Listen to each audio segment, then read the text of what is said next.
Barisan Madura, Raden Aryo Citrokusumo, Letnan II Barisan Sumenep, diangkat Ksatria kelas 4 Orde William pada tanggal 24 Maret 1877 untuk operasi militer di Aceh.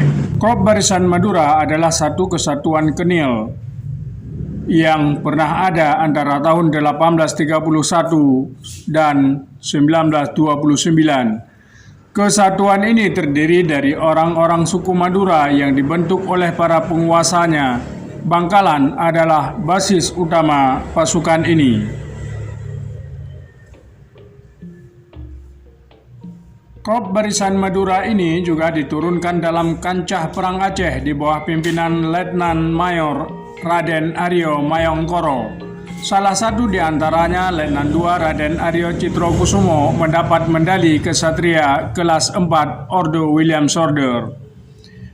Perannya cukup dominan dalam setiap perperangan yang terjadi di Hindia Timur yang berpihak kepada Belanda.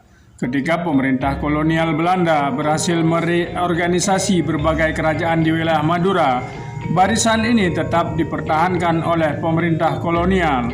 Pada tahun 1891, ditetapkan sebagai Korps Barisan Madura di bawah kontrol langsung pemerintah Hindia Belanda.